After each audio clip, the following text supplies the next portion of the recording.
இறைமகன் இயேசு கிறிஸ்துவில் மிகவும் பிரியமான சகோதர சகோதரிகளே, நண்பர்களே, பெற்றோரே, பெரியோரே, குழந்தைகளே, இன்றைய நாளுக்காக அவருக்கு நன்றி சொல்லுவோம். அன்பு தெய்வமே, எங்களை படைத்து எங்களை பராமரித்து மீண்டும் ஒரு நாளை தந்து வழிநடத்துகின்ற உமது மேலான நன்மைக்காக, கிருபைக்காக நாங்கள் உமக்கு நன்றி சொல்லுகின்றோம். இந்த நாளை உம்முடைய பாதத்திலிருந்தே நாங்கள் ஆரம்பிக்கின்றோம். உம்முடைய இறைவார்த்தையிலிருந்தே நாங்கள் ஆரம்பிக்கின்றோம். ஆண்டவரே, இந்த இறைவார்த்தையின்றி எங்களுக்கு அரணாகவும் கோட்டையாகவும் இருந்து எங்களை வழிநடத்தட்டும். உம்முடைய தெய்வீக பிரசன்னம் எங்களை வழிநடத்தட்டும். ஆமென். அன்புமிக்கவர்களே, இன்றைய நாளிலே நாம் தியானிப்பதற்காக எடுத்துக்கொண்ட இறைவார்த்தை நீதி தலைவர்கள் 6ஆம் அதிகாரம் 4-5 இறைவார்த்தைகள். மிதியானியர்கள் இஸ்ரேலுக்கு எதிராக முற்றுகையிட்டு காசா வரையில் உள்ள நிலப்பகுதியின் விளைச்சலை அழித்து வந்தார்கள். இஸ்ரேலில் உணவை விட்டு வைக்கவில்லை. ஆட்டையும் மாட்டையும் கழுதையையும் எவற்றையும் விட்டு வைக்கவில்லை.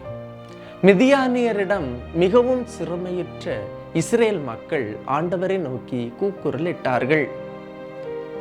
மிதியானியரால் இஸ்ரேல் மக்கள் அனுபவித்த மிகப்பெரிய துன்பத்தை பற்றிய பதிவுதான் இது. உடல் அளவிலும் மனதளவிலும் உடைமை அளவிலும் மிகவும் மன உளைச்சலுக்கு ஆளாகி சோர்ந்து போன இஸ்ரேல் மக்கள் கடவுளை நோக்கி கூக்குரல் இடுகின்றனர். துன்ப வேளையில் நான் கூவி அழைத்தேன், ஆண்டவர் என் குரலை கேட்டார், எல்லாவித நெருக்கடியிலிருந்தும் அவர் என்னை விடுவித்தார் என்று திருப்பாடல்கள் நமக்கு சொல்லுகின்றன.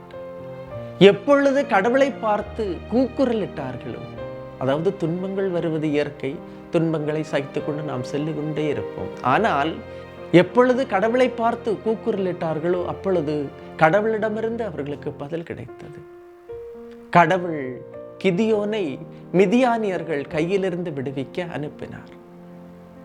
சகோதரமே, எப்பொழுதெல்லாம் உங்கள் கண்கள் கடவுளை பார்த்து உயர்கின்றதோ, உங்களுடைய கரங்கள் கடவுளை நோக்கி உயர்கின்றதோ, அப்போது விண்ணினின்று விடியல் உங்களை தேடி வரும்.